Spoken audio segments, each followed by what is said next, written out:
His mumbled apology is too indistinct to hear. For what seems longer than necessary, she leaves him there, confirming the order of things.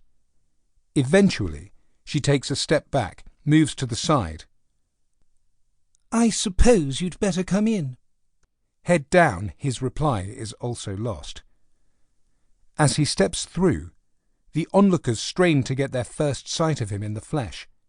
His hair is dark, as expected, but his stooped posture makes it difficult to gauge his height. His dress is smart casual. Black leather jacket, blue shirt, dark trousers, but his face stays hidden as he keeps his head bowed, in keeping with his part. "Is it him?" The female member of the team says. "He looks different from the photograph." They all look to their leader. Any decision is his. The man in charge takes his time, weighing the visitor, who seems to be taking in everything about the apartment. Suddenly the newcomer lifts his head and appears to stare directly into the camera, as if sensing the watcher's presence. But after a few seconds his gaze moves on elsewhere. "It's him," their leader says. To his colleagues he seems calm again. No sign of the hand-wringing of earlier, almost as at ease as the woman herself. What they cannot see, however, is the turmoil inside. They cannot know that already he is struggling with the instincts telling him that something is wrong, that his bowing to her insistence that this is the right way to play it was a mistake, that he should have made her see things his way. And now... "Is someone here?" the man asks. He speaks with the deep northern vowels that fit the profile. As he finishes, he lifts his gaze to meet hers in a way that almost challenges the protocols she'd begun to assert the moment she opened the door. Seeing it, the man in charge's concern deepens. It's not what he'd expect from a novice.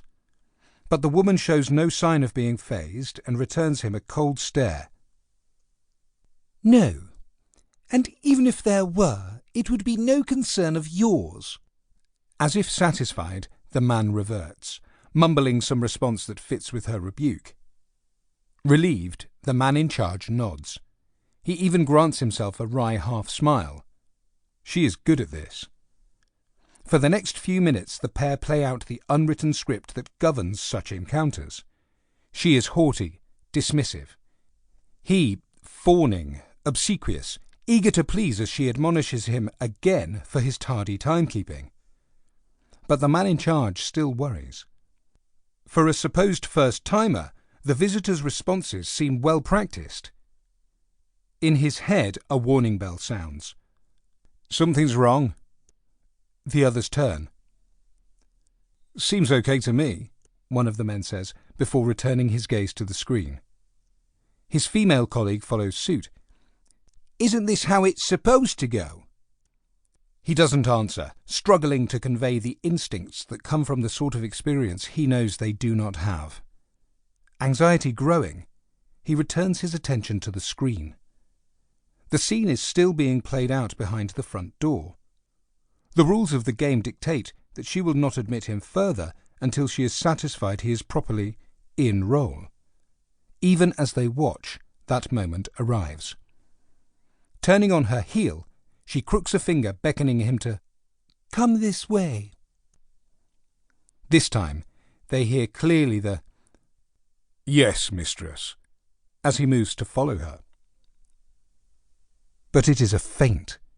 As she strides away, he makes a quick reverse, turning swiftly and silently back to the door. Reaching up to the latch, he does something with his hands, the sound covered by her clicking heels, before returning to scurry after her so that he is where he should be as she turns to address him from the middle of the floor. The watchers lean in, alarmed. "What was that?" one man says. "What did he just do?" says the woman. At first, the man in charge does not answer. Like them, he is stunned by the unexpected development. His mind races to interpret the significance of what he's just witnessed, how it affects their plans. Finally, he voices what they already know.